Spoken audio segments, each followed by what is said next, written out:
میں ہوں پاکستان، میری آواز سنو۔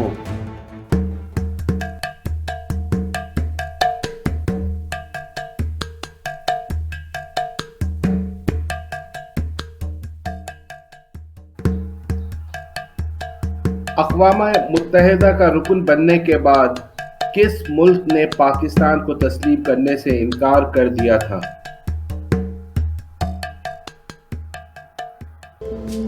سن 1948 میں ایک طرف میں یعنی پاکستان بے سر و سامانی کے عالم میں حالت جنگ سے دوچار تھا تو دوسری طرف میرے بابا قائد اعظم محمد علی جناح شدید بیمار ہو گئے، لیکن ان کی بیماری بھی انہیں بحیثیت گورنر جنرل آف پاکستان کام کرنے سے روک نہ سکی۔ میں بحیثیت پاکستان 30 سپٹمبر سن 1947 میں یونائٹڈ نیشن آرگنائزیشن اقوام متحدہ کا رکن بنا۔ مجھے سب سے پہلے ایران نے تسلیم کیا اور فرانس میں میرا قومی پرچم سب سے پہلے لہرایا گیا، لیکن یہ میری بدقسمتی ہے کہ میرے پڑوسی اور برادر اسلامی ملک افغانستان نے مجھے تسلیم کرنے سے انکار کر دیا تھا۔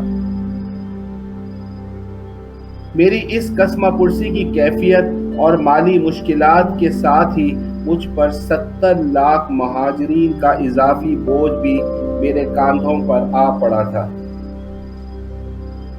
ان مشکلات کے علاوہ ایک اور اہم مسئلہ یہ بھی تھا کہ میرا کوئی آئین مرتب نہیں ہوا تھا جس کے تحت میرے ساتھ رہنے والے پاکستانیوں کو بحیثیت قوم قانونی اور سماجی زندگی گزارنا تھا۔ چنانچہ پاکستان بننے کے 9 سال بعد 1935 کے برطانوی آئین کو ہی معمولی رد و بدل کے ساتھ 23 مارچ سن 1956 میں آئین پاکستان بنا کر نافذ کر دیا گیا۔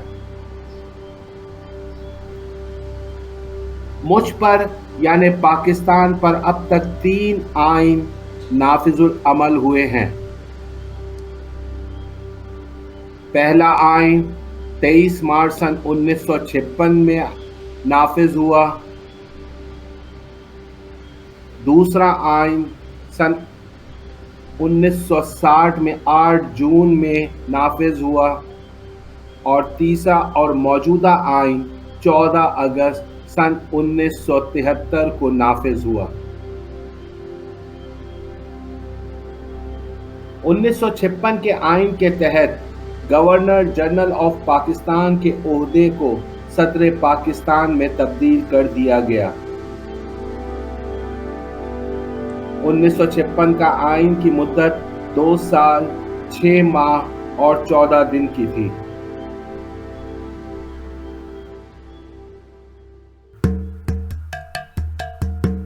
انیس سو 56 میں مجھ پر نافذ ہونے والے اس آئین پر بات کرنے سے پہلے میں یہ بات ضرور بتانا چاہتا ہوں کہ میرے بابا کون تھے اور وہ کیسے انسان تھے۔ میرے بابا قائد اعظم محمد علی جناح تھے اور وہ ایک کانسٹیٹیوشنسٹ تھے جو قانون اور آئین سے ہٹ کر کوئی بات نہیں کرتے تھے۔ میرے بابا قائد اعظم محمد علی جناح ہندوستان کے سب سے ویل ریپیوٹیڈ، سب سے مشہور، سب سے ہائیلی پیڈ وکیل تھے۔ قائد اعظم محمد علی جناح قائد اعظم ہونے سے پہلے پورے ہندوستان کے سب سے ویل ارنڈ، ویل ریپیوٹیڈ اور سب سے مشکل سے ملنے والے وکیل تھے۔ ان کے پاس اتنے زیادہ کلائنٹ ہوتے تھے کہ ان کی وکالت کی خدمات حاصل کرنے کے لیے ان کے کلائنٹس کو مہینوں سالوں انتظار کرنا پڑتا تھا۔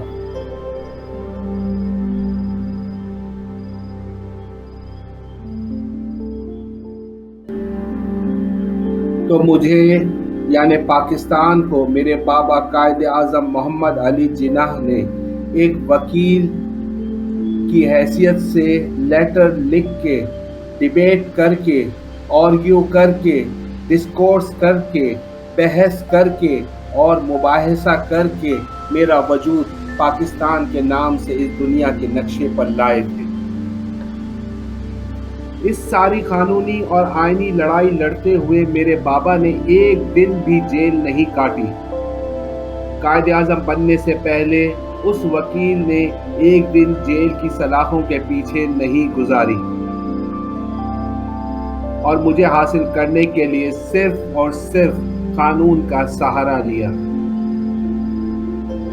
اپنی انتھک محنت اور کوششوں سے میرا وجود اس دنیا کے نقشے پر لا کر ہی چھوڑا، اور وہ بھی اس امید کے ساتھ کہ جسے میں اس دنیا کے نقشے پر لا رہا ہوں اس میں بسنے والے لوگ بھی جب کوئی قانونی یا آئینی بحث کریں گے، ڈسکس کریں گے، مباحثہ کریں گے تو اس کے نتیجے میں کسی کو جیل کی صحبتیں نہیں اٹھانی پڑے گی۔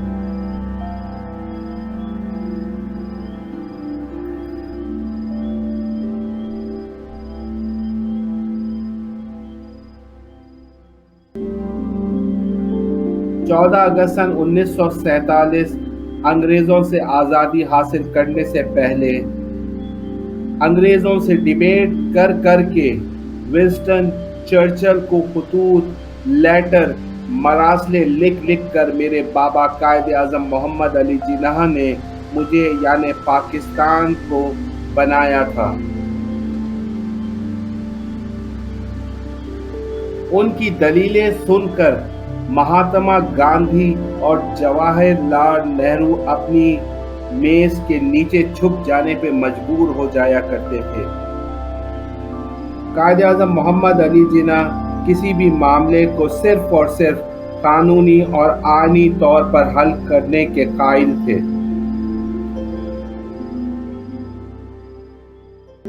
میرے بابا قائد اعظم محمد علی جناح چاہتے تھے کہ میں پاکستان بحیثیت ایک آزاد ملک ایک ایسی قوم کو پروان چڑھاؤں جو اس تمام آئینی اور قانونی اصول پر کار فرما رہیں اور پورے خطے میں ایک عظیم الشان قوم بن کر ابھرے۔ 11 سپٹمبر سن 1948 میں بابا قوم قائد اعظم محمد علی جناح نے اپنی قوم کو ایمان، اتحاد اور تنظیم کا سبق دے کر اس دار فانی سے کوچ کر گئے۔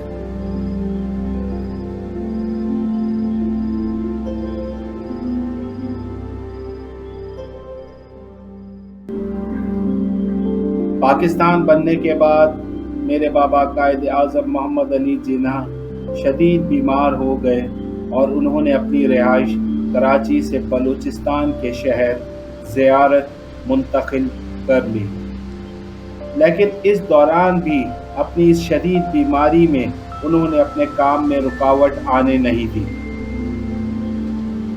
جب میرے بابا قائد اعظم محمد علی جناح کی طبیعت انتہائی تشویشناک صورت اختیار کر گئی تو انہیں زیارت سے واپس کراچی لایا گیا۔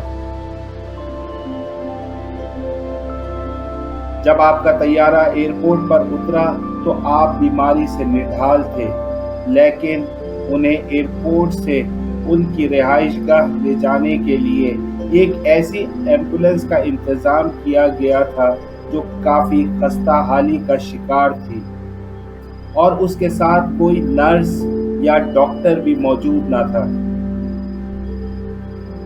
تھوڑا فاصلہ طے کرتے ہی ایمبولینس خراب ہو گئی۔